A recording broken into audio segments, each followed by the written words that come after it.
اعوذ باللہ السمیع العلیم من الشیطان الرجیم رب اشرح لی صدری ویسر لی امری واحلل عقدۃ من لسانی یفقہوا قولی۔ حاضرین مجلس، احباب گرامی، سامعین و سامعات،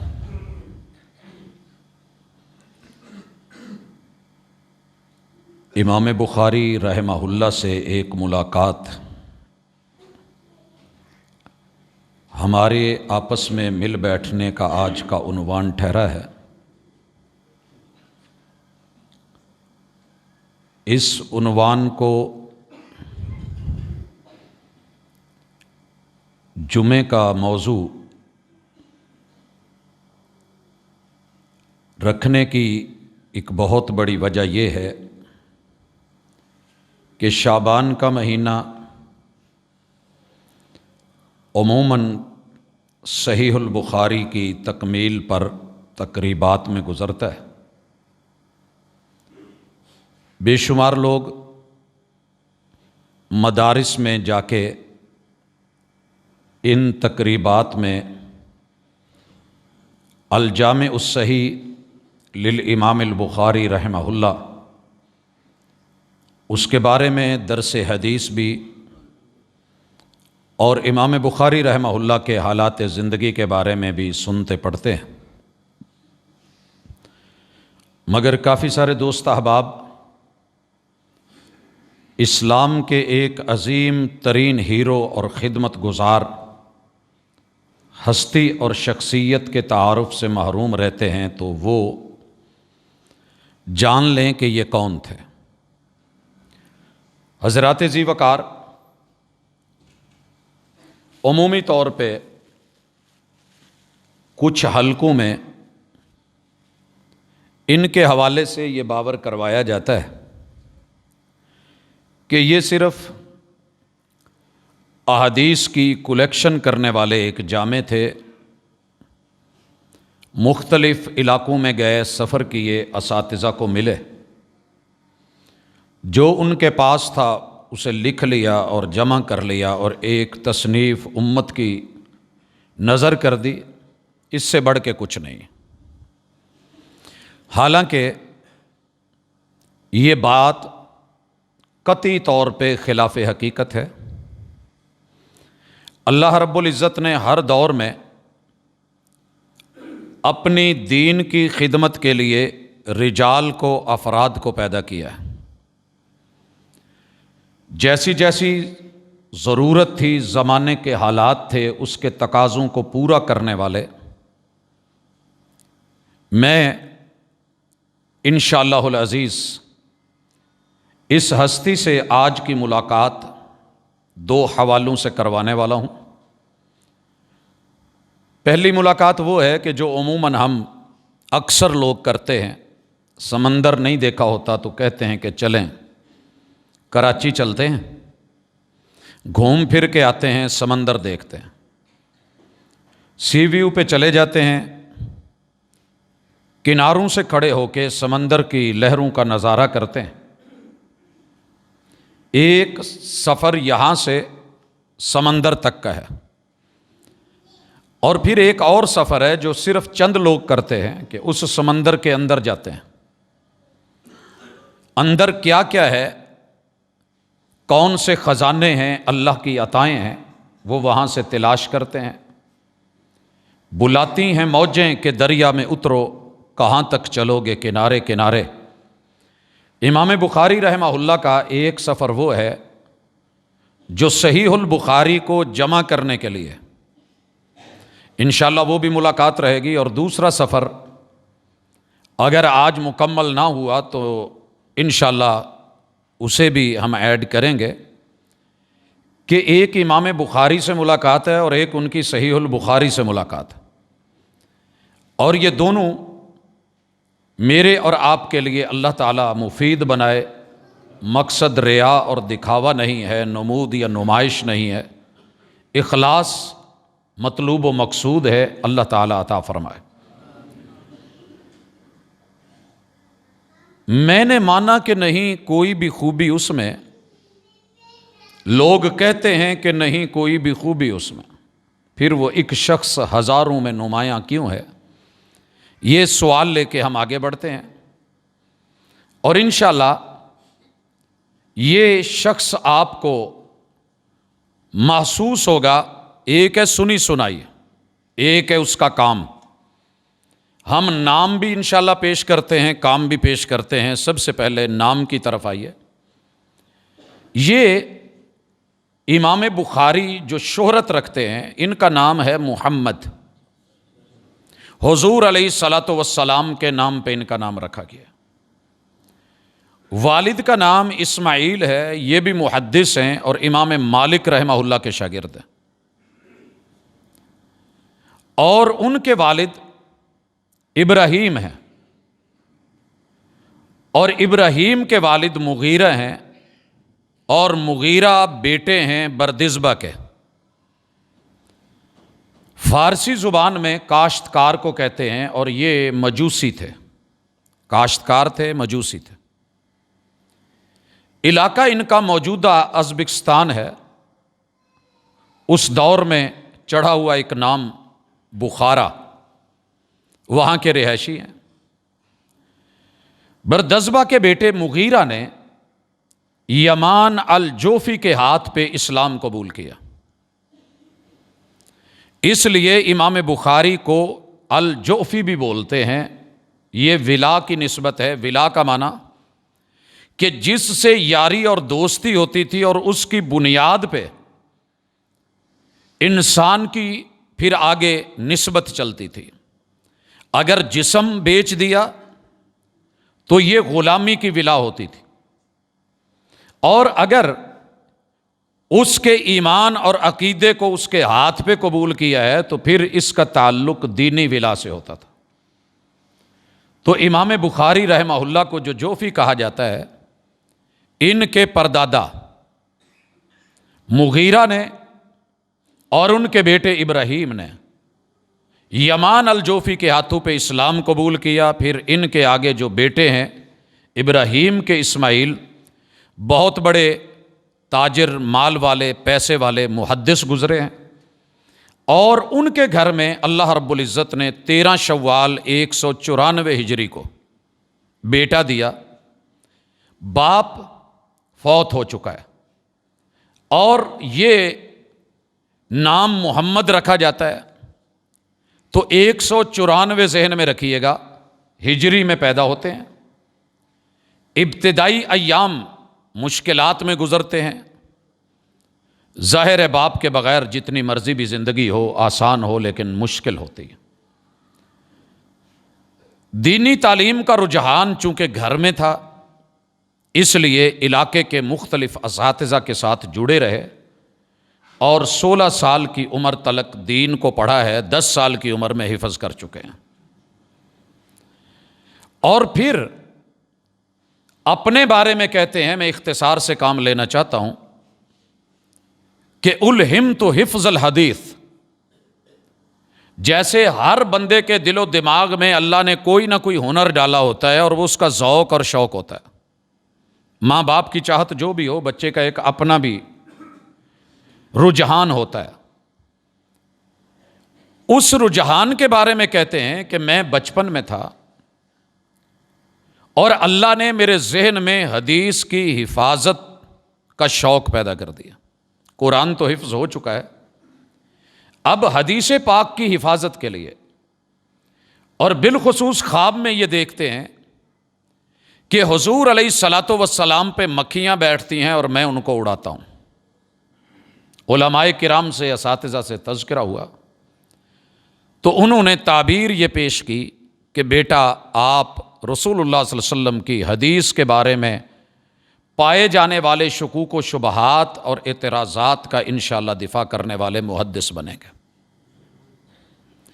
حضرات سفر کرتے ہیں، حجاز کا انتخاب کرتے ہیں، مکہ جاتے ہیں، مدینہ پہنچتے ہیں، بغداد میں جاتے ہیں، شام کا سفر کرتے ہیں، مصر پہنچتے ہیں، رے کے علاقے میں جاتے ہیں اور آخر کار مکہ المکرمہ کو اپنا مقر بناتے ہیں، ٹھہرتے ہیں، اور وہاں پہ رہ کر کے صحیح البخاری جو مختلف علاقوں کے محدثین سے، اساتذہ سے احادیث سنی تھی، ان میں لاکھوں کے مجموعے سینے میں محفوظ ہیں، لکھے ہوئے بھی ہیں۔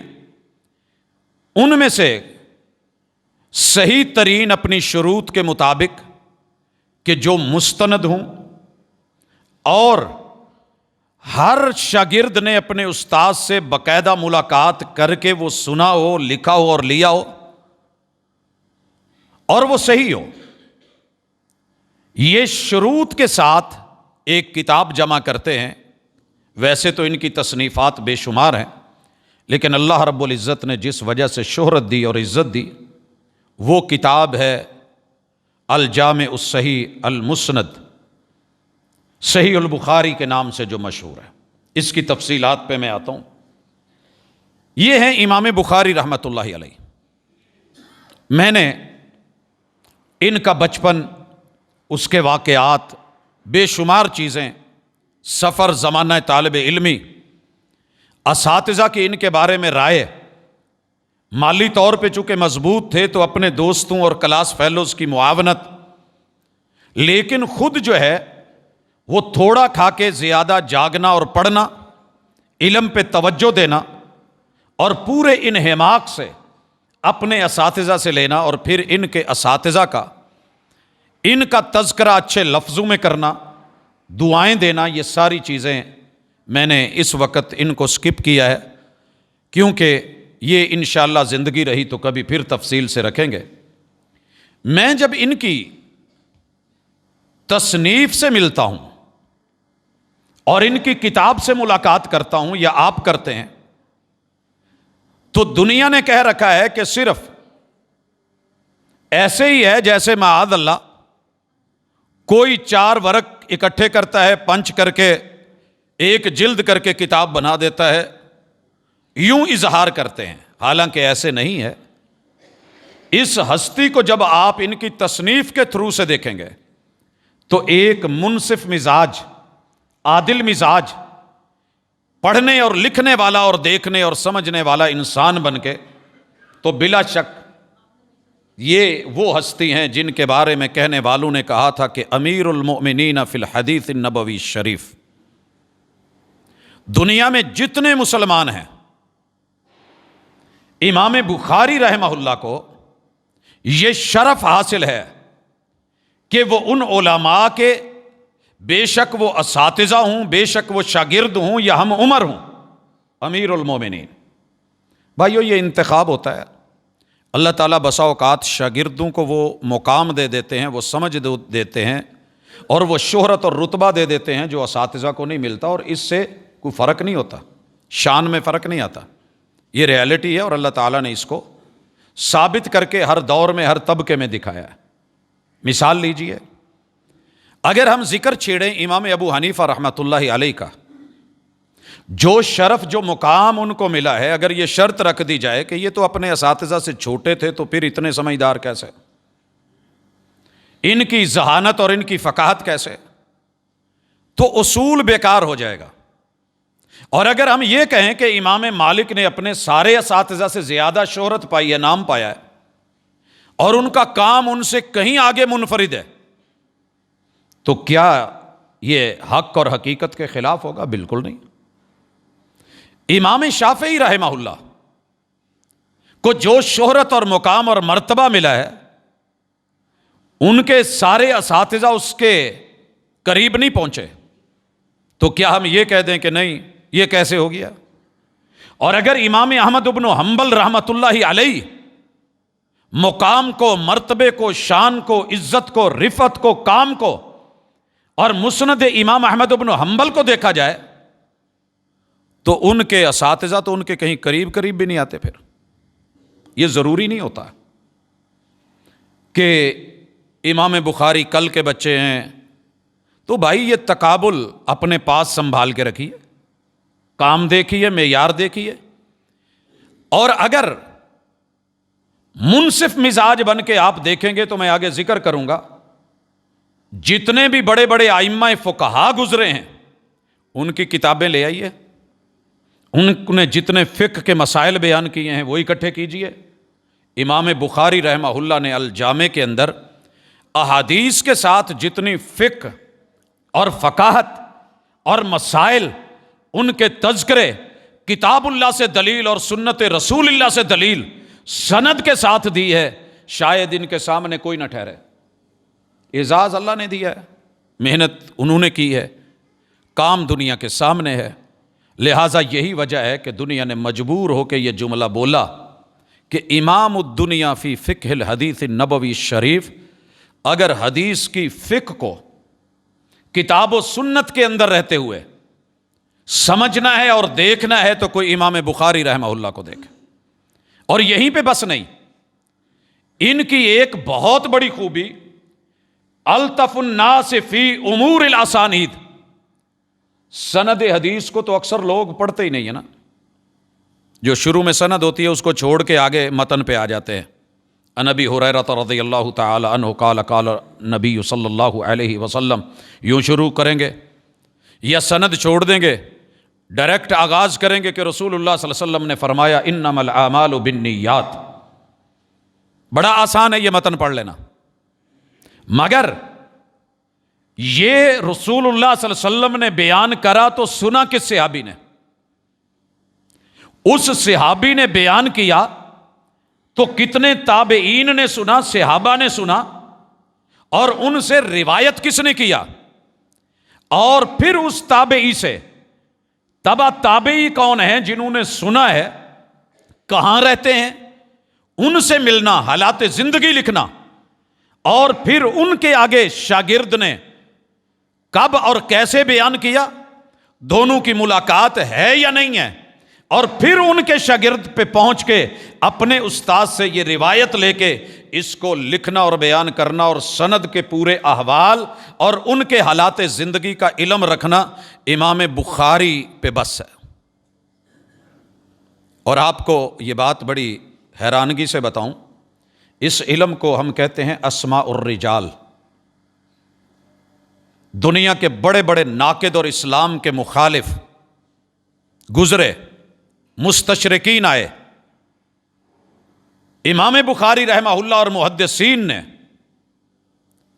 ان راویوں کے جو حالات زندگی لکھے ہیں اسماء الرجال کے بارے میں، مستشرق اور اسلام کے بدترین مخالفوں کو یہ جملہ لکھنا پڑا کہ یار اسلام کا مقابلہ کیسے کیا جا سکتا ہے کہ انہوں نے کم و بیش 1,00,000 علماء اور افراد کے حالات زندگی جمع کر رکھے، ان کو ان کے انبیاء کے حالات زندگی نہیں ملتے، اور ہمارے محبوب کی ولادت سے لے کے وفات تلک پل پل کی معلومات سند کے ساتھ، نبوت کے ایام سند کے ساتھ، مکی دور سند کے ساتھ، اور مدنی دور سند کے ساتھ، ایک ایک غزوہ، حالات جنگ میں یا عبادت میں رسول اللہ صلی اللہ علیہ وسلم کے بیانات، خطابات، اقوال، افعال، اعمال، آپ کی زندگی کے جتنے گوشے ہیں، حتیٰ کہ شکل سے لے کے صورت تلک اور سیرت تلک کوئی پہلو ایسا نہیں جہاں سند کے ساتھ یہ دلیل کے ساتھ بات نہ کری گئی ہے، غیروں نے مانا۔ اور اس علم کے اندر اگر یہ لفظ مبالغہ نہ ہو، میں یہ سمجھتا ہوں کہ اللہ نے امام بخاری رحمہ اللہ کو جو عروج بخشا ہے، ساری دنیا بھی اپنی گردنیں اوپر کر کر کے دیکھتی رہے تو اس مقام تک نہیں پہنچ سکتی۔ الطف الناس کس چیز میں؟ فی امور الاسانید، اور وافہم العالم فی شؤون المتون، متن کے معاملے میں ہر بندہ فر پڑھ کے دورہ 1 سال میں کر کے گزر جاتا ہے، کوئی 4 سال میں، کوئی 6 سال میں، کوئی کتنے، 16 سال اس ہستی کو لگے اس کتاب کو جمع کرنے میں، 1-2 دن کی بات نہیں ہے جناب، 16 سال۔ اور کیسے لگے یہ میں بعد میں ذکر کرتا ہوں۔ متن کو اور عبارت کو دقت کے ساتھ سمجھنا، میں اس کی مثال دیتا ہوں۔ رسول اللہ صلی اللہ علیہ وسلم کی وفات کے بعد حضرت عمر رضی اللہ تعالی عنہ نے علماء کی کمیٹی بنائی مجلس شورا وَأَمْرُهُمْ شُورَىٰ بَيْنَهُمْ، حکم تھا کہ آپس میں مشورہ کر کے بات کیا کریں، پھر کوئی فیصلہ لیا کریں۔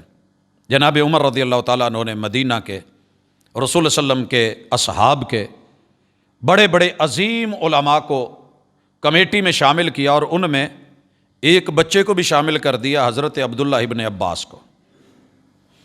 تو سارے کہتے یار یہ ہمارا بھتیجا ہے، چھوٹا سا ہے، بچہ ہے، جب بڑے لوگوں کے اندر بیٹھتا ہے تو اچھا نہیں لگتا۔ حضرت عمر رضی اللہ تعالیٰ عنہ نے جو جواب دیا وہ سننے والا ہے۔ کہنے لگے جی میں نے اس کو شامل کیوں کیا ہے ابھی پتہ چل جاتا ہے۔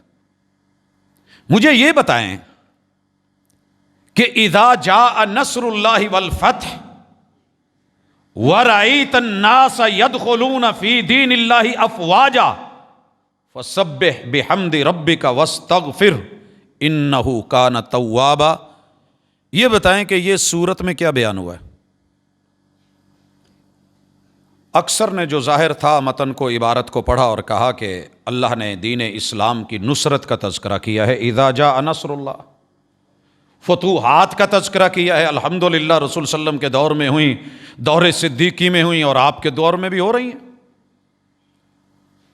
وَرَأَيْتَ النَّاسَ يَدْخُلُونَ فِي دِينِ اللَّهِ أَفْوَاجًا، کل ایک بندہ دین میں آنے کو تیار نہیں تھا، اور آج ہر طرف سے فوج در فوج، موج در موج، ذوق در ذوق، شوق در شوق لوگ دین میں داخل ہو رہے ہیں۔ یہی بتایا جا رہا ہے، اور اللہ کے محبوب کو کہا جا رہا ہے کہ آپ اللہ کی پاکیزگی بیان کریں، استغفار بیان کریں، اللہ معاف کرنے والا ہے۔ جناب عمر رضی اللہ تعالیٰ عنہ نے سیدنا ابن عباس سے پوچھا کہ بیٹا آپ بتائیں، بھتیجے بولیں یہ کیا ہے، سورت کیا کہتی ہے؟ کہنے لگے کہ اس سورت میں رسول اللہ صلی اللہ علیہ وسلم کی وفات کی طرف اشارہ ہے۔ کہنے لگے بھتیجا وہ کیسے؟ کہنے لگے جی جب کوئی مشن مکمل ہو جائے تو اللہ اس بندے کو واپس بلا لیتے۔ جس کام کے لیے بھیجا تھا، جب وہ کام ٹھیکیدار کو آپ نے مثلاً ٹھیکہ دیا ہے، اس نے اپنا کام مکمل کر لیا تو وہ وہیں تو نہیں بیٹھا رہتا، اسے بلا لیا جاتا ہے، واپسی بنتی ہے۔ تو یہ رسول اللہ صلی اللہ علیہ وسلم کی واپسی کے اوپر دلالت کر رہی ہے۔ سارے اصحاب اور کمیٹی کے بڑے بڑے لوگ اش کر اٹھے۔ تو پھر جناب عمر رضی اللہ تعالیٰ عنہ نے کہا کہ میں نے ان کو اسی لیے بیچ میں ڈالا تھا۔ حضرات عمر میں چھوٹے ہیں، بعد میں آئے ہیں، بڑے بڑے نامور اساتذہ ہیں، اور امام بخاری رحمہ اللہ نے جن سے علم حاصل کیا ہے ان کی تعداد 1080 ہے، 1080 اساتذہ۔ اور یہ کہتے ہیں کہ میں نے صرف ان اساتذہ سے لکھا ہے جو محدث تھے، اور ان سے لکھا ہے دلیل اور حدیث صرف ان سے لی ہے جو مرجئہ نہیں تھے، جن کا موقف یہ تھا کہ ایمان قول بھی ہے، ایمان عمل بھی ہے۔ اکثر لوگوں کا اس وقت یہ موقف تھا، جیسا کہ امام ابو حنیفہ رحمہ اللہ کا بھی، رجا کا کہ امید ہے کہ ایمان صرف قول ہے، عمل نہ بھی کریں تو امید ہے اللہ معاف کر دے گا۔ حالانکہ محمد رسول صلی اللہ علیہ وسلم نے ایمان کو قول بھی، فعل بھی، عمل بھی قرار دیا ہے۔ اقرار باللسان، زبان سے اقرار بھی ضروری، و تصدیق بالجنان، دل کی تصدیق بھی ضروری، والعمل بالارکان، اور جسم سے، اعضاء سے جب اللہ موقع دے تو پھر اس پہ عمل کرنا بھی ضروری۔ یہ ساری چیزیں ملتی ہیں تو ایمان بنتا ہے، پھر بندہ مومن کہلاتا ہے۔ حضرات یہ وہ ہستی ہیں کہ جن کے شاگردوں کی تعداد، جنہوں نے ان سے صحیح بخاری سنی ہے، 90,000 سے اوپر ہے۔ کہنا بڑا آسان ہے، وہ ذوق، وہ شوق، وہ محبت جو لوگوں کے دل میں رب نے دین کی ڈالی تھی۔ اہل علم کا دور ہے، سیکھنے والے، سکھانے والے، سبق پڑھ کر پڑھا دینا ہنر ہے عام لوگوں کا۔ جو دل سے دل جلاتے ہیں وہی استاذ ہوتے ہیں۔ امام بخاری رحمہ اللہ ادق القون فی شروط القبول، بڑے بڑے محدثین نے شرطیں رکھی ہیں حدیث کو قبول کرنے کی۔ میں مثال دیتا ہوں، آپ نے پانی لینا ہو، ایک پانی ڈائریکٹ پمپ سے آ رہا ہے، یہ ہمارا پمپ چل رہا ہے، پانی آپ لیتے ہیں، پینے سے پہلے سوچیں گے کہ یار فیصل آباد کے پانی کا ٹیسٹ یا اس کی کثافتیں وہ درست نہیں ہیں، ڈائریکٹ نہیں پینا چاہیے، کیونکہ متعلقہ بورڈ نے، واٹر بورڈ نے، پانی والوں نے یہ بات ریسرچ کے بعد بتائی ہے کہ یہاں کا زمینی پانی پینے والا نہیں ہے جب تک کہ فلٹر نہیں کر لیا جائے۔ کچھ پمپ لگے ہوئے ہیں ڈائریکٹ نہر کے اوپر، پانی قدرے بہتر ہے، پھر کچھ وہ لوگ ہیں جنہوں نے ہلکے پھلکے گھروں میں فلٹر لگا رکھے ہیں، چھلنیاں لگا رکھی ہیں کہ ان سے میل کچیل نکل جاتی ہے، کچھ لوگ ململ کا کپڑا لے کے برتن میں اس پانی کو چھان لیتے ہیں، نتھار لیتے ہیں جیسے ہم چائے پونتے ہیں، اور کچھ لوگ دنیا کے جدید ترین، بہترین سے بہترین، نیو سے نیو فلٹر اور اس کے لیے جو جو کیمیکل چاہیے ہوتے ہیں وہ ڈال کے پانی کی کوالٹی بنا کے پھر دعویٰ کرتے ہیں، اور اس دعوے کو لیب میں چیک کر لیا جاتا ہے کہ کون کیا کہہ رہا ہے اور کیا حقیقت ہے۔ امام بخاری رحمہ اللہ نے اور محدثین نے جو فلٹر لگائے کہ کسی بھی بات کو تب تک رسول صلی اللہ علیہ وسلم کے ذمے نہیں لگایا جائے گا جب تک کم از کم اسے 300 فلٹروں سے نکال نہیں دیا جاتا۔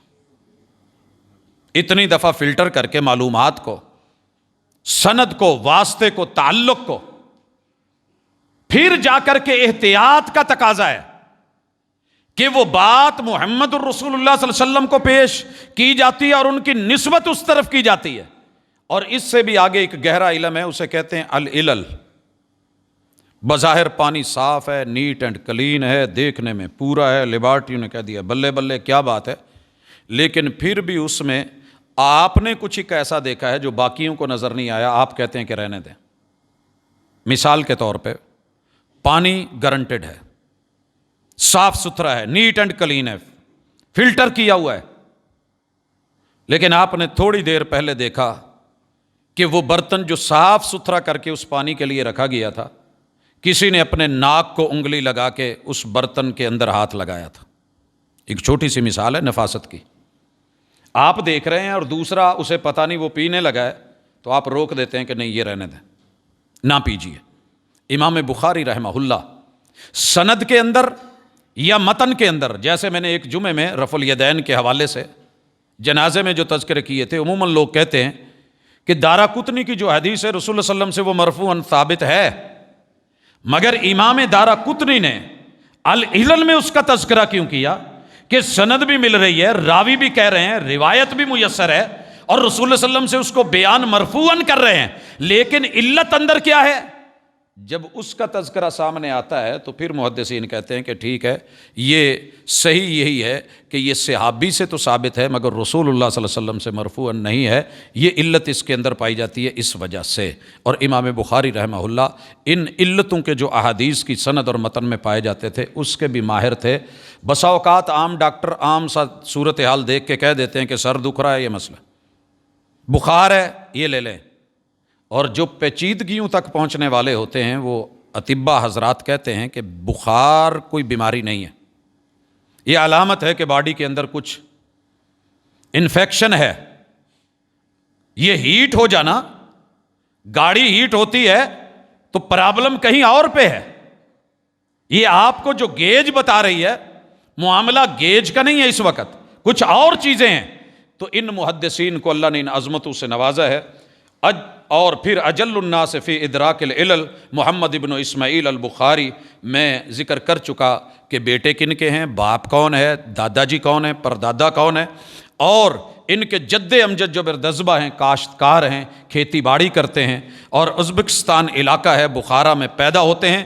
13 شوال ہے رمضان کے بعد والا مہینہ، اور 194 ہجری ہے، اور ان کے اساتذہ 1080 اور شاگرد 90,000، اور ان کی وفات کا بھی یہی تذکرہ کر دوں کہ 1 شوال کو، بعض مورخین نے لکھا ہے کہ 30 رمضان، درست نہیں ہے، کیونکہ اسلام میں تاریخ مغرب کے ساتھ بدل جاتی ہے۔ رمضان کا یہ آخری روزہ رکھ چکے تھے، مغرب پڑھ چکے تھے، عشاء بھی پڑھی جا چکی ہے، اور عشاء کے بعد فوت ہوتے ہیں، اور مغرب سے شوال شروع ہو چکی ہے۔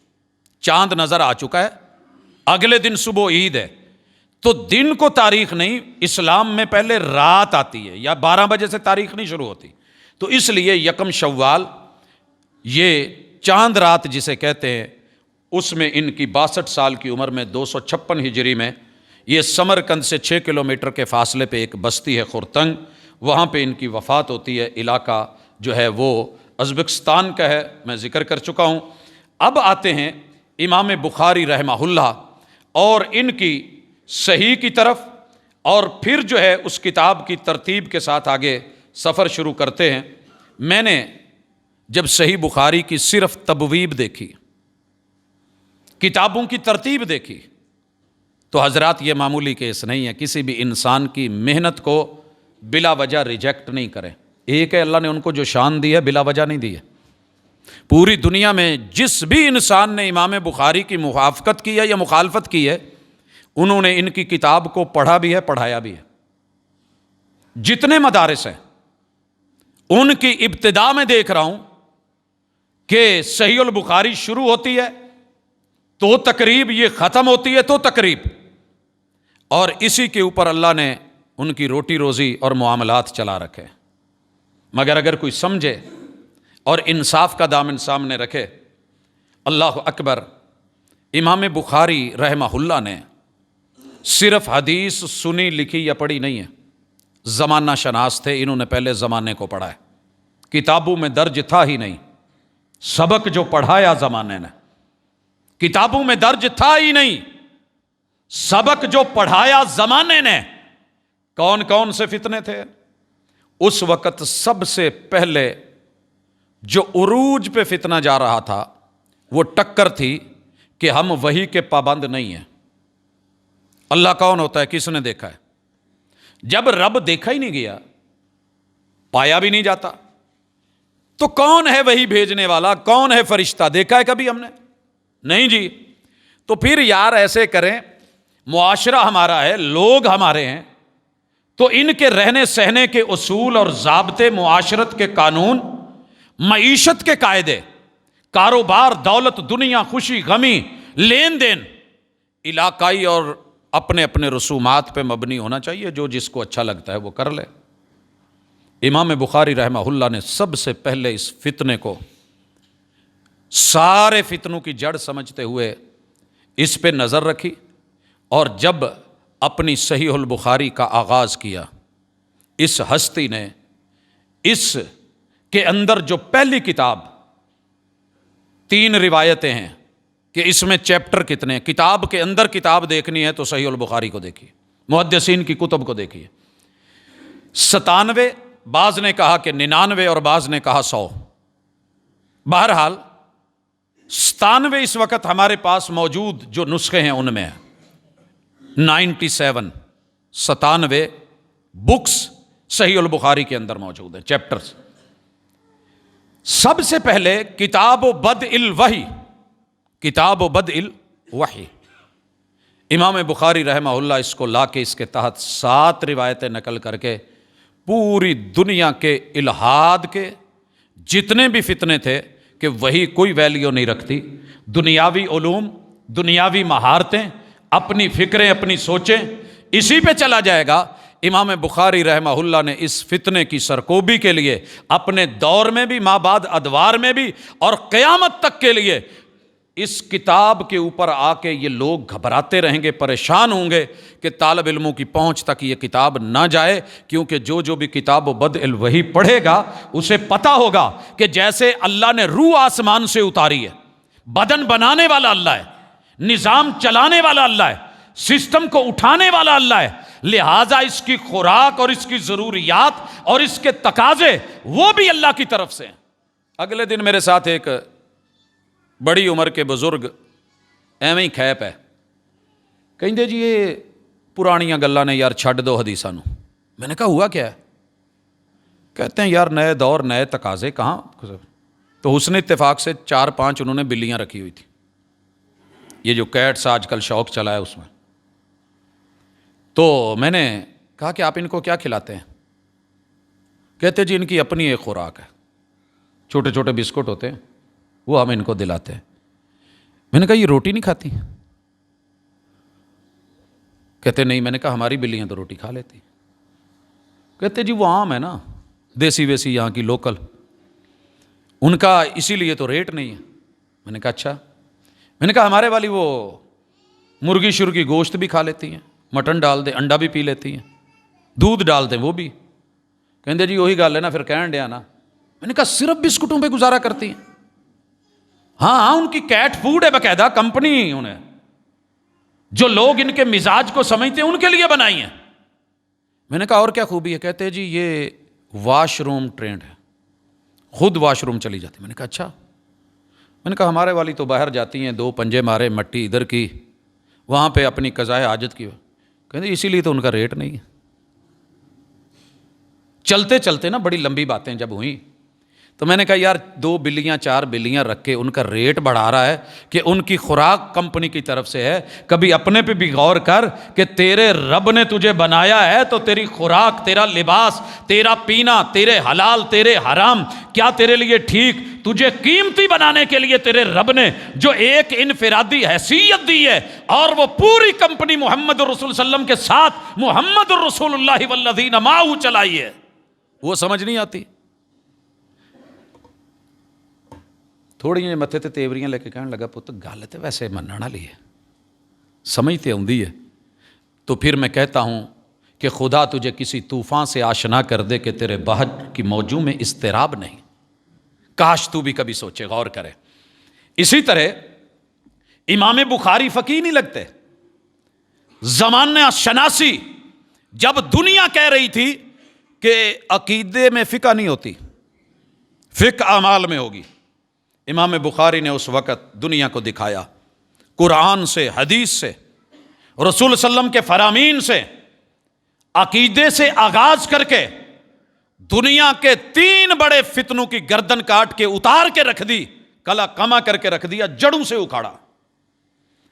دوسرا اس وقت جو فتنہ چل رہا تھا وہ کفر کا تھا، کفر کہ رب کو جان کے بھی نہیں جاننا، اس کا کھا کے بھی نہیں ماننا، کھانا بھی اس کا ہے، گانا کسی اور کا ہے، ہر بات پہ انکار، ہر بات پہ انکار۔ لا الہ الا اللہ میں نہیں مانتا، آسمان ہے مانتا ہوں، بنانے والا کوئی نہیں، نہیں مانتا، زمین ہے مگر موجد کوئی نہیں، میں نہیں مانتا۔ او بھائی یہ سارے سسٹم کیسے چل رہے ہیں لیکن میں نہیں مانتا۔ اس کفر کے لیے امام بخاری رحمہ اللہ نے ایک اور پہلو بھی دیکھا کہ منافقت چل رہی ہے، الہاد کے لیے کتاب الایمان لے کے آئے۔ کتاب الایمان یار آپ نے صرف سنی ہے، کبھی پڑھ کے دیکھے کیسی کیسی چیزیں جو اس وقت دنیا کے اندر شبہ تھے، شکوک تھے، شبہات تھے۔ مثلا ایک شبہ یہ بھی تھا کہ ایمان سب کا ایک جیسا ہے، یہ بڑھتا یا کم نہیں ہوتا۔ امام بخاری رحمہ اللہ نے ابھی بھی فقیہ نہیں ہے، دلائل کے ساتھ، ادلہ کے ساتھ، سند کے ساتھ، متن کے ساتھ، محمد الرسول اللہ صلی اللہ علیہ وسلم سے اور قرآن کی آیات سے پیش کیا کہ جناب یہ لیجئے، ایمان بڑھتا بھی ہے، ایمان کم بھی ہوتا ہے۔ ہر وقت آپ کی اور میری ایمانی حالت ایک تو نہیں رہتی، کبھی ہم کسی حالت میں، کبھی ہم اتنے ایمان کے اندر گہرے چلے جاتے ہیں کہ قرآن مجید بھی پڑھ رہے ہیں، تلاوت بھی کر رہے ہیں، الفاظ بھی سمجھ رہے ہیں اور بدی برائیوں سے بھی دور ہیں، نیکی کی طرف گامزن ہیں، اور ہم اچھا سوچ رہے ہیں، اچھا پہن رہے ہیں، اچھا کھا رہے ہیں، بانٹ رہے ہیں اچھا، اور کبھی یہ کیفیت ہوتی ہے کہ پتہ ہی نہیں ہوتا، پرواہ ہی نہیں ہوتا کہ اذان ہوئی ہے، توجہ ہی نہیں ہوتی۔ بہرحال چلتے جائیے، اللہ جزا دے انہیں۔ اس وقت ایک فتنہ شرک بھی تھا، فتنہ نفاق بھی تھا، تو امام بخاری رحمہ اللہ نے اس کے لیے ایک بہت بڑے فتنے کی جڑ کاٹی، اور وہ تھا فتنہ جہالت۔ ایک بندہ نا جاہل ہے، وہ اپنے آپ کو بڑے بڑے عالموں سے بھی آگے سمجھے گا، بولی جائے گا۔ میں اس کی مثال دیتا ہوں، جاہل 2 طرح کے ہوتے ہیں، ایک جاہل بسیط، ایک جاہل مرکب۔ ایک بندے کو علم نہیں، میں نے کئی دفعہ مثال دی ہے کہ بدر کے شرکاء کتنے تھے مسلمانوں کی طرف سے، اسے نہیں پتا تو ہم بتا دیتے کہ 313 تھے، تو وہ کہتا ہے جی شکریہ، مجھے پتا نہیں تھا، جزاک اللہ، مجھے پتا چل گیا۔ یہ ہوتی ہے جہل بسیط، لا علمی تھی، پوری ہو گئی۔ ایک ہے جہل مرکب، میں کہوں کہ 313 ہیں، وہ کہے نہیں جی انہیں نہیں سی، کنے سی؟ پھر کہندا یہ پتا نہیں، چل پھر توں دس دے یا ساڑی دسی تے مان لے، نہیں کہندا تہاڈی بھی نہیں مننی۔ پر 313 بھی نہیں تھے۔ اس کو کون منائے گا جو کہے کہ میں نہ مانوں؟ پڑھے لکھے ہو کے بھی بے شمار لوگ ایسے ہوتے ہیں جو سمجھ جاتے ہیں، اندر علم ہوتا ہے مگر اڑ گئے ہوتے ہیں کہ بس اب منہ سے نکل گیا ہے تو میں نے اس کو پورا رکھنا ہے۔ دونوں طرح کی جہالتوں کا علاج کیا ہے امام بخاری رحمہ اللہ نے کتاب العلم کے اندر، اور بتایا کہ یہ تیرا سائنس فن ہے، بایو فن ہے، کیمسٹری فن ہے، اور یہ تیری میتھ ایک فن ہے، جیومیٹری فن ہے، یہ دنیا کی ٹیکنالوجی ایک فن ہے، یہ فنون ہے۔ اگر ریئل سائنس ہے تو وہ وہی ہے جو باڈی کو اور کائنات کو بنانے والے اللہ نے آسمان سے اتاری ہے۔ یہ ہے سائنس، یہ ہے ٹیکنالوجی، دنیا جو مرضی کہتی رہے۔ اور پھر اسی طرح ہم دیکھتے ہیں کہ اس وقت ایک بہت بڑا فتنہ تھا کہ حکمرانوں کی بلا وجہ ٹانگیں کھینچنی، مخالفتیں کرنی، ان کے خلاف دنگا اور فساد کرنا، لوگوں کا ذہن ان کے خلاف کرنا، اپوزیشن بنانا، اور اس فتنے کو فتنہ رفض کہتے ہیں۔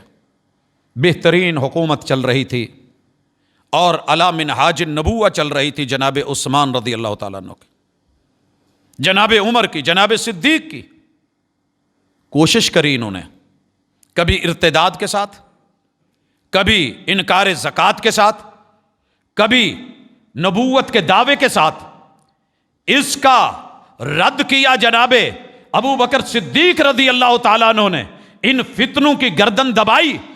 اور جناب عمر رضی اللہ تعالیٰ عنہ کے دور میں یہ جتنے بھی فتنے مجوس کے اور اس دور کے کفر کے، شرک کے، نفاق کے سر اٹھائے ہوئے تھے، ان کے گھر میں جا کر کے ان کو ان کی جڑوں سے اکھاڑا جناب عمر رضی اللہ تعالیٰ عنہ نے۔ اور اسی طرح پہلے 6 سالوں میں حضرت عثمان رضی اللہ تعالیٰ عنہ نے، اور پھر یہ لوگ رفض کرتے ہوئے، ابا کرتے ہوئے، انکار کرتے ہوئے، خدمات کو رد کرتے ہوئے، اور جعلی ان کے خلاف جو ہے وہ باتیں بنا کر کے، جھوٹ موٹ کھڑا کر کے ان کے خلاف بغاوت پہ لوگوں کو اکسانے والا فتنہ موجود تھا، جسے فتنہ رفض کہتے ہیں۔ محبتوں کے نام پہ گروہ بنائے چند، ہم آپ کے ساتھی، ہم آپ کے دوست، اور پھر اٹھ کر کے اسلامی حکومت اور عمارت کو گرانے کے درپے ہوئے۔ امام بخاری رحمہ اللہ نے اس کے لیے بھی کتابیں، کتاب الاحکام کا باقاعدہ چیپٹر، کہ اللہ تعالیٰ کا حکم، انبیاء کا حکم، اور پھر وقت کے امیر المومنین کا حکم، ولاۃ الامور کے احکام، ان کو فالو کیا جائے گا ما لم تروا کفرا بواہا، جب تک واضح کفر نہ دیکھو۔ لیکن اٹھ کے کسی کی دینداری کو، تقوی کو، پرہیزگاری کو، اور جامع القرآن کو، محمد الرسول صلی اللہ علیہ وسلم کے 2 دوہرے داماد کو حالت روزہ میں قرآن پڑھتے ہوئے صرف اس لیے شہید کر دیا جائے کہ یہ مسئلہ تھا، یہ مسئلہ تھا، اور حقیقت سے تعلق نہ اس کا۔ اسی طرح فتنہ خوارج بڑا زور پکڑے ہوئے تھا کہ جس سے بھی کوئی چھوٹا موٹا گناہ ہو گیا ہے نا، وہ کافر ہے، گناہ گار جو ہے وہ کافر ہے۔ فتنہ تکفیر، فتنہ خوارج، مثلا کہتے تھے کہ رسول اللہ علیہ وسلم کے صحابہ کافر ہو گئے ہیں۔ بھائی کیوں ہو گئے معاذ اللہ؟ کہنے لگے کہ ان الحکم الا للہ، حکم تو صرف اللہ کا چلتا ہے، تو یہ حضرت علی کون ہے اور امیر معاویہ کون ہے کہ جو تحکیم مقرر کر رہے ہیں؟ لہٰذا ہم ان دونوں کو اسلام سے باہر دیکھتے ہیں۔ یہ تھے خارجی جو رفض کے فتنے کے بعد آئے، سبائیت کے فتنے کے بعد صحابہ کو کہنے لگے کہ انہوں نے کفر کر دیا، اور جو تحکیم میں شریک ہوئے وہ بھی کفر میں گئے، اور جنہوں نے ان کو سپورٹ کیا وہ بھی کفر میں گئے۔ امام علی رضی اللہ تعالیٰ عنہ کو شہید کیوں کیا گیا؟ اسی وجہ سے۔ کون تھا یہ؟ خارجی تھا، یہ کوفی تھا، آپ کا پیچھا کرتا رہا، حتیٰ کہ فجر کی نماز کو جاتے ہوئے عبد الرحمن ابن ملجم نے اس سوچ کا رد امام بخاری رحمہ اللہ نے کہ اعمال کے اندر اگر بندے سے صغیرہ کبیرہ گناہ ہو جائیں تو یہ کفر نہیں ہوتا۔ اسی طرح ایک اور فتنے نے سر اٹھایا ہوا تھا، فتنہ اعتزال۔ چند لوگوں کے ساتھ بیٹھتے، کہتے کہ یار آپ اللہ کو کیسا مانتے ہیں؟ اس نے کہہ دیا جی اللہ کے ہاتھ ہیں قرآن میں۔ نو نو نو نو نو، یہ نہیں صحیح۔ اللہ کی آنکھیں، او بھائی یہ بھی نہیں۔ ہاتھ پاؤں، نہیں نہیں ایسے نہیں ہے۔ یہ چند صفات کو مانتے تھے، اللہ کے علم کو، سننے کو، لیکن ان کا موقف یہ تھا کہ اگر ہم اللہ کے کان مان لیں تو تشبیہ لازم آئے گی مخلوق کے کانوں سے، پھر بتانا پڑے گا کہ کان ہیں تو کیسے ہیں۔ اگر ہم یہ کہیں کہ اللہ کے ہاتھ ہیں تو تشبیہ لازم آئے گی۔ اگر ہم مان لے کہ اللہ کے قدم ہیں، ٹھیک ہے، قرآن میں ہے، حدیث میں ہے، اللہ کی آنکھوں کا ذکر ہے، اللہ کی کرسی کا، لیکن یہ ہم کچھ اور معنی کریں گے، تعویل کریں گے۔ اس وقت کے اہل السنہ والجماعہ نے، محدثین نے کھل کر کے کتاب الصفات اس کے اوپر لکھا اور لے کر کے آئے، کتاب التوحید، اللہ تعالیٰ کی ذات، اللہ کی صفات، اور اس فتنہ اعتزال کو جڑ سے کاٹا کہ یہ حقیقت نہیں ہے، اللہ کی صفتیں کما یلیق بجلالہ و اکرامہ، اور اسی کے جملے آپ آج کر سنتے ہیں، اور اس کا اردو میں ترجمہ ہوتا ہے کہ کان نہیں ہے مگر سنتا کمال ہے، آنکھیں نہیں ہیں مگر دیکھتا ہے، ہاتھ نہیں ہے مگر پکڑ بڑی شدید ہے۔ تو یہ اعتزالی جملے، اللہ کی صفات کو تشبیہ کی وجہ سے چھوڑنا، پھر تعطیل، ان کو معطل کر دینا، اور پھر انکار کر دینا۔ تو پھر کسی نے پوچھا کہ تمہارا اللہ کیسا ہے؟ کان بھی نہیں، ہاتھ بھی نہیں، چہرہ بھی نہیں، پاؤں بھی نہیں، کیسا ہے؟ تو بس پھر کچھ بیان نہیں کر سکتے۔ ہم یہ کہتے ہیں، امام مالک رحمہ اللہ نے جیسے کہا تھا، پوچھنے والے نے پوچھا کہ اللہ عرش پہ مستوی ہوئے ہیں تو کیسے ہیں؟ کھڑے ہیں، بیٹھے ہیں، لیٹے ہیں؟ کچھ لوگوں نے اس وجہ سے عرش پہ استوا کا انکار کرا، اور آپ نے کراچی کے ایک معروف پروگرام کے اندر علماء کی مجلس میں یہ بحث سنی کہ رب مستوی عرش ہے ہی نہیں۔ کتنی آیات ہیں جن کا انکار، کتنے رسول صلی اللہ علیہ وسلم کے فیصلے اور روایات ہیں، ان کا انکار صرف کس لیے کہ پیچھے ایک اعتزالی سوچ کھڑی تھی کہ نہیں ہمیں ان موقف سے الگ تھلگ ہے، اللہ تعالیٰ کوئی نہیں۔ امام مالک کہنے لگے الاستواء معلوم، بھئی استوا کا ذکر قرآن نے کیا ہے، الرحمن علی العرش استوا، وہ معلوم ہے، والکیف مجہول، رب نے قرآن میں، رسول صلی اللہ علیہ وسلم نے حدیث میں اس استوا کی کیفیت بیان نہیں کی۔ والایمان بہ واجب، اس لیے استوا پہ ہم ایمان لاتے ہیں کہ اللہ مستوی عرش ہے، کیف مجہول ہے، اسے چھوڑتے ہیں۔ والسؤال عنہ بدعہ، اور اس کے بارے میں ڈیپلی جو ہے وہ بال کی کھال اتارنا، یہ بدعتیوں کا کام ہے، اہل السنہ والجماعہ کا کام نہیں ہے۔ کتنا اعتدال والا موقف ہے۔ اسی طرح فتنہ ارجاء اور اباحیت، کہ جناب اس کائنات میں سب چلتا ہے، سب حلال ہے، جو کھا لو، جو پی لو، جو کر لو، دیکھی جائے گی، اللہ معاف کرنے والا ہے، اللہ غفور الرحیم ہے، امید قائم رکھیے، یہ ہے وہ ہے۔ لہٰذا آپ نے سینکڑوں نہیں ہزاروں چیزیں دیکھی کہ انسان اس امید پہ جرم کر کے بھی اللہ معاف کرنا، اللہ غفور الرحیم ہے، حالانکہ یہ الرحیم اللہ کی صفت، اس کا تعلق ارجاء سے نہیں ہے۔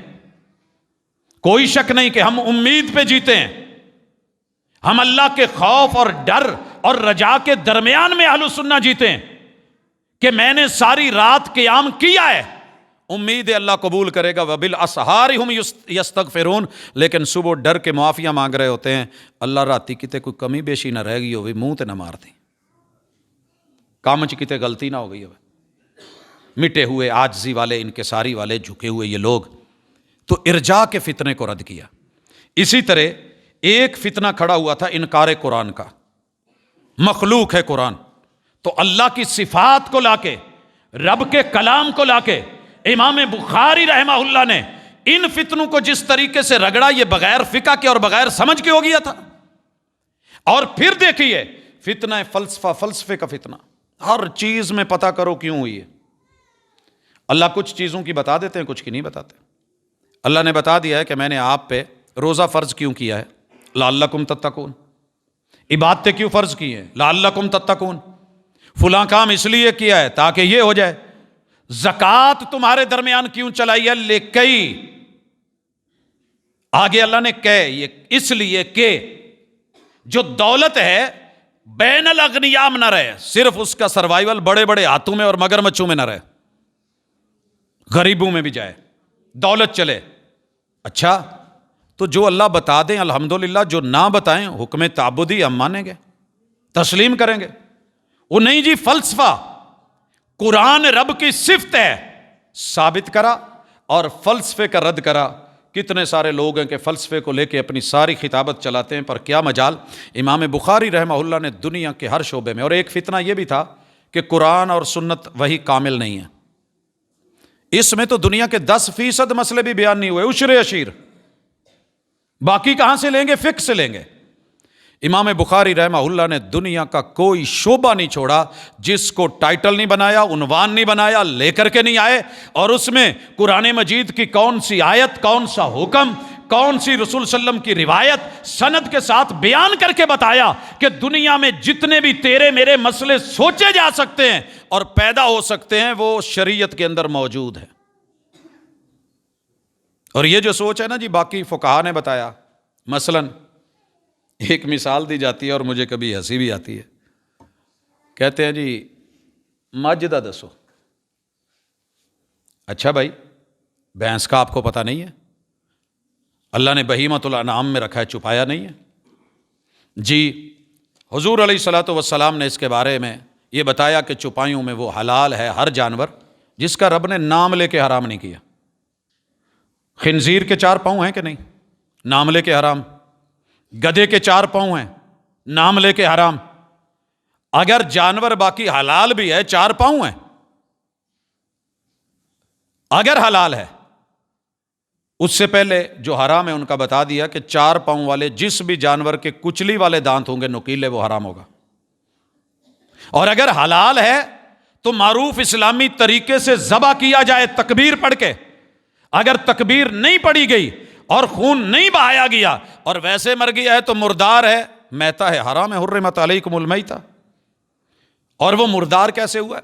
گلا گھٹ کے مرا ہے تو بھی حرام، ٹکر سے مرا ہے، ایکسیڈنٹ سے مرا ہے تب بھی حرام، بلندی سے گر کے مرا ہے تب بھی حرام، کوئی موٹی چیز سر میں مار کے مارا گیا ہے، جھٹکا دیا گیا ہے تب بھی حرام۔ تو یہ تو سارا کچھ ہے قرآن میں اور حدیث میں۔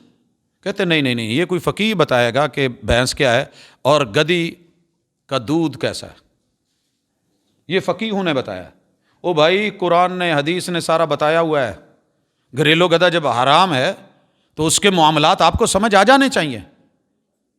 تو لہٰذا قرآن کوئی ڈکشنری نہیں ہے کہ ایک ایک چیز کا نام، اصول ہیں، قاعدے ہیں اور ضابطے ہیں۔ تو بتایا کہ دنیا میں جتنے بھی مسائل ہیں، وہ نکاح کے ہوں، وہ طلاق کے ہوں، وہ طہارت کے ہوں، وہ نفاس کے ہوں، وہ خون کے ہوں، وہ بچے کے ولادت کا میٹر ہو، وہ اس کا جو ہے آپ یہ کہہ لیں کہ جسے ہم کہتے ہیں کہ جناب یہ بچے کا عقیقہ ہے، یہ ولیمہ ہے، کوئی بھی دنیا جہان میں لباس سے لے کے کھانے پینے تلک، لینے دین تلک، بیوع تلک، کوئی ایسا میٹر اور معاملہ نہیں، حکومت سے سیادت و قیادت تلک، جس کا تذکرہ امام بخاری رحمہ اللہ نے نہیں کرا ہے اور دلیل کے ساتھ کرا ہے۔ لہٰذا اس لیے بے شمار اور بھی فتنے تھے، جیسے ایک سوچ یہ بن گئی ہے کہ قرآن و سنت کو چھوڑ کے کسی نہ کسی کی تقلید ضروری ہے۔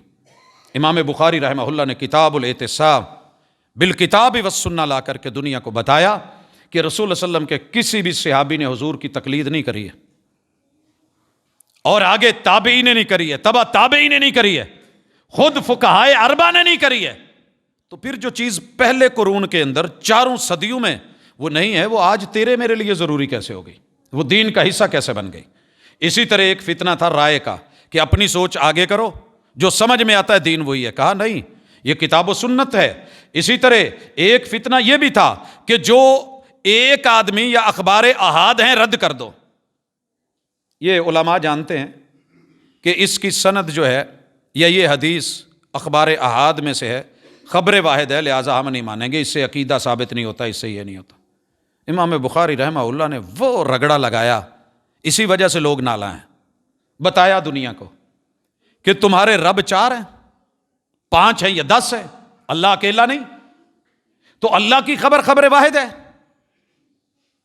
آگے لانے والے کتنے فرشتے ہیں، لے کے کون آیا؟ ایک اکیلا جبریل امین۔ وہ خبر ایک ہونے کی وجہ سے رد کر دو گے؟ محمد الرسول اللہ صلی اللہ علیہ وسلم پوری دنیا میں اس وقت اکیلے ہیں جن کے سینے کو چنا گیا ہے، آپ اس لیے رد کر دو کہ حضور اکیلے؟ اس لیے اس طرح کی سوچیں اور وہ معیار اور رکاوٹیں، یہ ساری مادہ پرستی ہو، تعطیل احکام ہو، زنا و صفا ہو، یہ ان چیزوں کو لے کر کے آئے، اور الحمدللہ ان فتنوں کا جو ہے وہ فقہ کے ساتھ، سمجھ کے ساتھ۔ تو میں یہاں ذکر کر دوں کہ 97 کتابیں ہیں، اس میں بھی فقاہت. اور پھر یہ بھی سنیے کہ علامہ انور شاہ کشمیری رحمۃ اللہ علیہ، انہوں نے جو اس کی شرح لکھی ہے صحیح البخاری کی، صرف اگر آپ اسی کو پڑھ لیں تو ردود اور قیود کی حقیقت کی سمجھ آ جاتی ہے. ان کی یہ فیض الباری 7 جلدوں میں 6 جلدوں میں، ان 6 جلدوں کے اندر پہلی جلد میں 7 کتب کو لے کے آئے، اور اس میں امام بخاری کے 251 مسئلے، لسٹ بنانا مشکل ہو جاتی ہے، 251 اور 348 احادیث. دوسری جلد میں 15 کتب، ابواب 546 اور 888 احادیث. تیسری جلد میں 24 چیپٹر اور کتابیں، 780 ابواب، 1246 احادیث. قصہ مختصر 6 جلدوں کے اندر 97 کتابیں ہیں، 3967 ابواب، یعنی فقہ کے اتنے مسائل، اور ایک باب کے اندر کتنی کتنی آیات، کتنی کتنی احادیث، اور ان کے جو ہے وہ حصے امام بخاری رحمہ اللہ لے کر کے آتے ہیں اور بتاتے ہیں کہ میں نے صرف حدیث جمع نہیں کی، اس کے اندر کیا ہے، مسئلہ کیا ہے، کیا استنباط ہوتا ہے، کیا اس سے نکلتا ہے، استدلال کیا ہے. اور 7563 احادیث کو لے کے آئے. اور یہاں ساتھ لے آئیے کہ امام بخاری صرف جامع نہیں تھا، کہتے ہیں کہ میں نے نہا کے صاف ستھرے ہو کے خوشبو لگا کے وضو کر کے اور استخارہ کر کے پھر کسی حدیث کو کتاب میں شامل کرا ہے. جناب آج سادی ایک لکھی نہیں جاتی، پڑھی نہیں جاتی. کلیجہ منہ کو آنے لگتا ہے جب سامنے صحیح البخاری رکھتے ہیں کہ جناب پڑھیے. پہلے سنا، سفر کیے، لکھا، اور چنی کون سی جگہ، مبدأ الوحی، جہاں سے وحی شروع ہوئی تھی، مکہ میں جمع کری. اور 16 سال کا یہ سفر طے کرتے ہوئے کتنی دفعہ رات کو جاگ آتی ہے، جو مسئلہ سمجھ آتا ہے، جو فقاہت، رات کو اٹھتا ہے بخاری چراغ جلا رہا ہے. آج ایک سوئچ آن کرنا، بیڈ کے ساتھ بیڈ سوئچ لگایا ہوتا ہے، وہ بھی آن کرنا مشکل ہوتا ہے. یہ سردیاں، یہ گرمیاں، یہ اتنی عظمتیں اور خدمتیں. اور پھر جب یہ جمع ہو جاتی ہے، 450 کلومیٹر کا سفر کر کے مدینے پہنچتے ہیں، اور میرے نبی کے منبر اور حجرے کے درمیان روضۃ من ریاض الجنہ میں بیٹھ کے ہر چیپٹر، ہر حدیث کے اوپر، ہر کتاب کے ساتھ آگے جو ابواب ہیں، وہ جب عنوان باندھنے لگتے ہیں تو پہلے باوضو ہو کے 2 رکعتیں بھی ہیں اور استخارہ بھی ہے. یہ اتنا آسان نہیں تھا کام.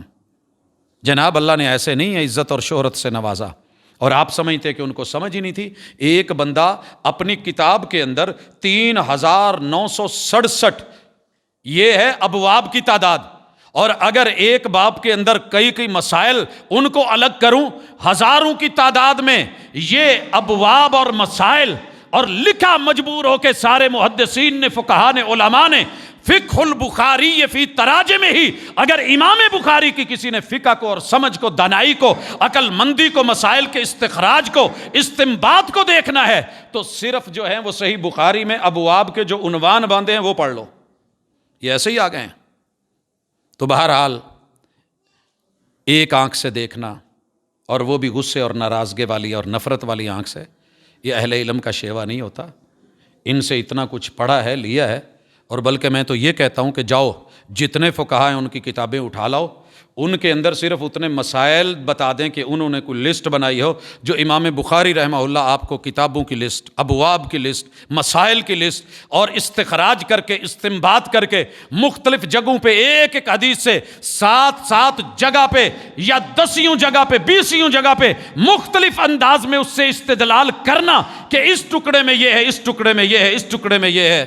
زندگی رہی تو انشاءاللہ امام بخاری کی تبویب اور فقاہت کو تفصیل کے ساتھ کسی جمعے میں لے کر کے آؤں گا. اللہ رب العزت ہمیں اپنے اسلاف کی خدمتوں کو، عظیم ترین ہیروؤں کو جن کا مقابلہ رہتی دنیا تک ان کی خدمتوں میں نہ ہو سکا، وہ امیر المومنین فی الحدیث، وہ امام الناس فی فقہ الحدیث النبوی، وہ شؤون متن کے بارے میں ماہر ترین اور اسناد کے بارے میں الطف ترین انسان قیامت تک کے لیے لکھنے والے ابھی لکھیں گے، مگر صحیح البخاری کے عجائب و غرائب اور ان کی محنت اور ان کا جو ہے وہ اخلاص وہ دنیا کے سامنے ہر نئے دن کے ساتھ نکھر کے سامنے آئے گا۔ اللہ ہمیں اپنے دین کو سمجھنے کی توفیق دے اور فتنے جو چاروں طرف سے ہمیں گھیرے ہوئے ہیں ان کا مقابلہ کر سکیں۔ اقول قولی ھذا وآخر دعوانا ان الحمد للہ رب العالمین۔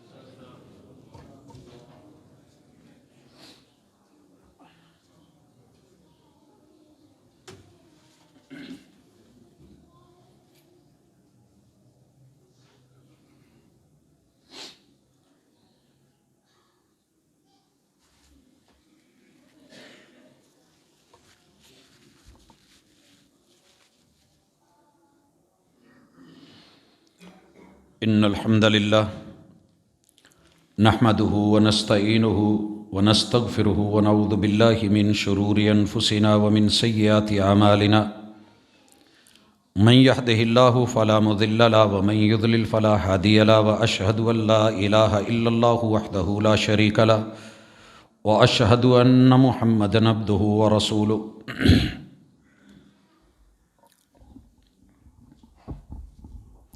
حاضرین مجلس، احباب گرامی،